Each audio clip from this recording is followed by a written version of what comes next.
Saya rasa lebih dari sekedar partai politik. Rakyat tidak percaya kepada proses demokrasi yang sekarang terjadi. Itu jauh lebih luas dari sekedar partai politik. Ketika kita bicara demokrasi, minimal ada tiga. Satu, minimal tiga nih. Satu, adalah adanya kebebasan berbicara.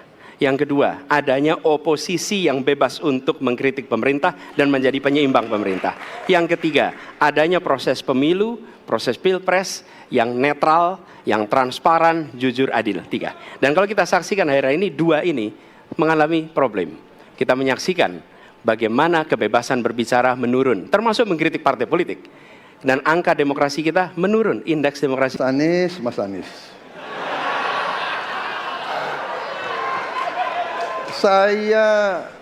Saya berpendapat Mas Anies ini agak berlebihan.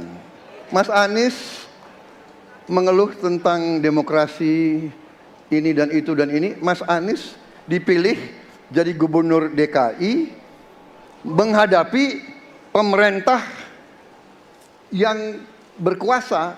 Saya yang mengusung Bapak.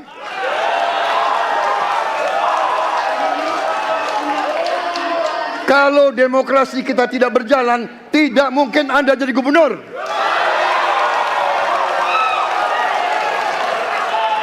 Kalau Jokowi diktator, Anda tidak mungkin jadi gubernur. Saya waktu itu oposisi, Mas Anies. Anda ke rumah saya, kita oposisi, Anda terpilih. Hari ini. Mohon maaf, saya tidak enak karena dua kawan saya sedang nagih janji dan membuka buku lama. Ketika kita menghadapi sebuah proses demokrasi, di situ ada pemerintah dan ada oposisi. Dua-duanya sama terhormat. Dan ketika proses pengambilan keputusan itu dilakukan, bila ada oposisi, maka selalu ada pandangan perspektif berbeda yang membuat masyarakat bisa menilai. Karena itu oposisi itu penting dan sama-sama terhormat. Sayangnya tidak semua orang tahan untuk berada menjadi oposisi. Oke? Seperti sampaikan Pak Prabowo tidak tahan untuk menjadi oposisi.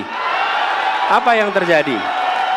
Beliau sendiri menyampaikan bahwa tidak berada dalam kekuasaan membuat tidak bisa berbisnis, tidak bisa berusaha. Karena itu harus berada dalam kekuasaan. Kekuasaan lebih dari soal bisnis, kekuasaan lebih dari soal uang, kekuasaan soal kehormatan untuk menjalankan kedaulatan rakyat. Baik.